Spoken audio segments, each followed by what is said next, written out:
Hey everyone, we're back for another workout of the day. Today is 3 rounds for time. It is called round robin.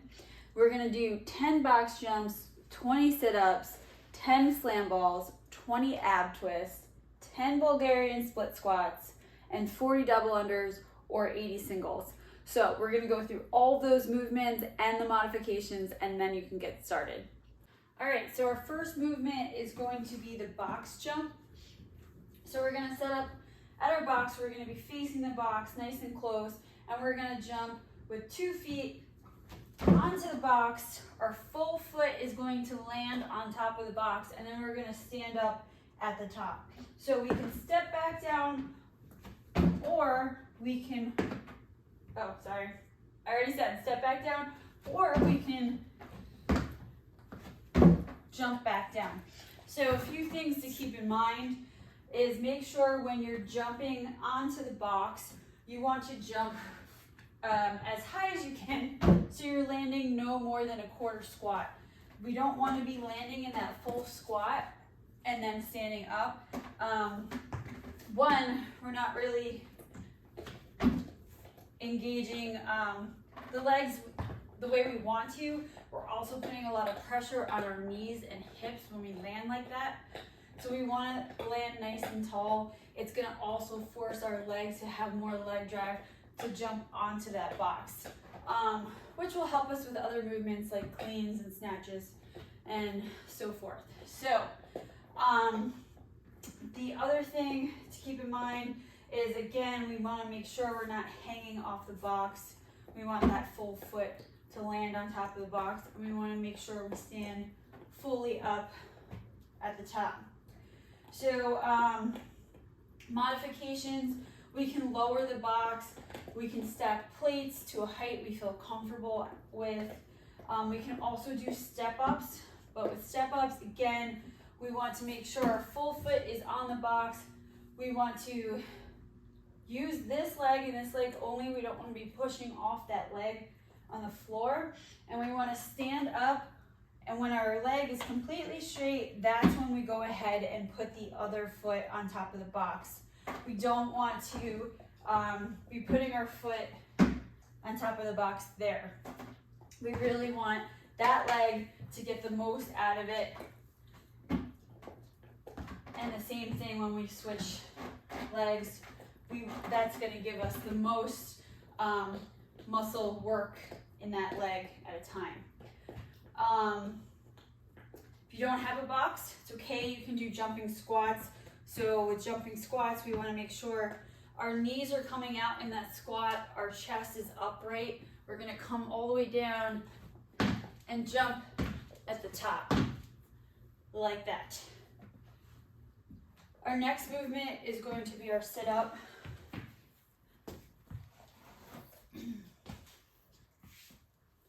So we're going to come all the way up and touch those toes at the top there. We really want to engage our core as we're coming up. Modifications, we can just come up to the knees. I would prefer that than crunches, but if you're going to do crunches, you can touch your shins.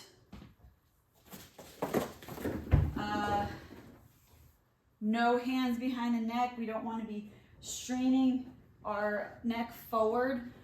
That's going to have a lot of impact on those shoulders and neck.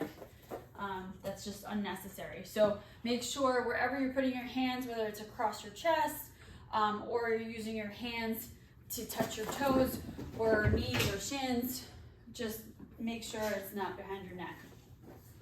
So the next movement is going to be our slam ball. So with our slam ball, a few things to keep in mind.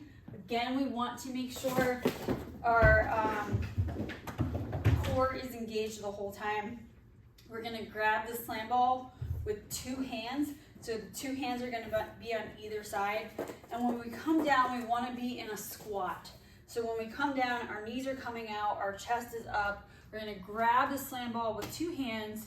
We're going to bring the slam ball up to our chest and over our head And once we get over the head, then we slam the ball down. So if you're really going for time here, the fastest and most proficient way to do a slam ball is you're gonna follow the ball down as you slam it down to the ground.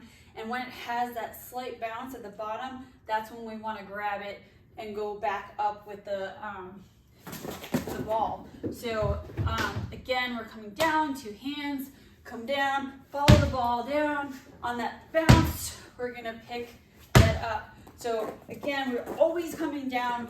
We're not leaning forward. There'll be a moment that you'll be like, hey, I wanna lean forward, right? Because you're coming down, and the natural way is to bring our chest down. So make sure that when we come down with the ball, we still keep our chest up, slam down, come all the way down to pick it up. So this movement is engaging a lot of things, our core, our legs, and our arms. So it's really a full body movement here. So make sure you're engaging all those moments. Like I said, the muscles. Like I said, we don't want to be leaning over. That's when we're going to strain back. We're not going to get our legs involved as much.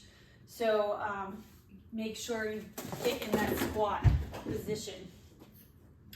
So if you don't have a slam ball, you can always use a med ball. But remember, when you use a med ball, it's going to bounce a lot more. So come down. Really keep that ball tight to you so that it's not bouncing all over the place. And if we don't have any of those, we can always use a plate and just do plate to overheads. So come down and just hit me as ball. Okay.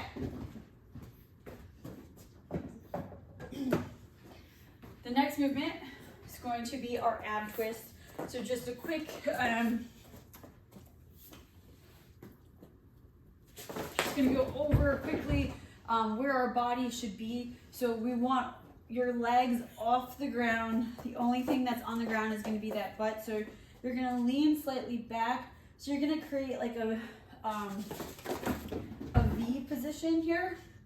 You want to be nice and straight, and you're gonna tap either side.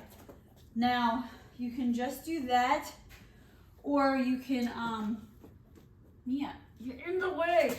You can add weight. Now you can do this with a plate, you can do this with your slam ball, you can do this with a dumbbell, kettlebell, anything that you have. So we're just gonna go back and forth, and you wanna keep the weight close. You don't wanna bring it out. And that's gonna really make sure that you're engaging that core a little bit more. With the slam ball, you can even slam it from either side. So you can slam it down, slam it down, slam it down as well. So the modification would just be no weight. Oh, and the other thing is too, if you find yourself having a hard time balancing as you're moving back and forth, that is a sign of a weak core. It's okay, we'll work on it. But you can always, for balance purposes, just stick that one heel on the ground, no more than one. I don't want you to be sitting like this. Just one, lightly, just the heel on the ground to keep you stable. But really, really focus on that core, hey Max, while you're doing that. Okay, so Bulgarian split squats. You're going to need a bench, a box. You can even use the med ball, but it would be a little difficult. But so just keep in mind that the box should be, or bench or whatever, should be pretty low. It should be around your knee height if you can. If it's a little higher, it's okay. You gotta work with what you got, right? So we want to make sure, and a good way to kind of figure out where your feet should go, you can sit down and just put one leg slightly in front of the other one. And then you can go ahead and put this foot on the box. So we want to, actually need a little bit wider. So our foot, it is going to be flat on the box here. We're going to come down, and we want to come down in like a nice 90-degree angle. So this is as far as I'm going to go down. I don't want to really push it any further than that. You're going to start putting some strain on your muscles here and that hip flexor. So again, keep in mind what you want to make sure that you're doing is you're up straight, you're engaging your core, and you're coming down in a nice even line. We want to stay nice straight line. We don't want to be leaning forward or anything. We want to come down straight, and so we have 10 of those, so it's going to be 5 on each leg. You can go ahead and switch each leg each time, but I suggest doing 5 and 5. And so modification, just no weight at all, or you can add weight. You can do it like a suitcase carry.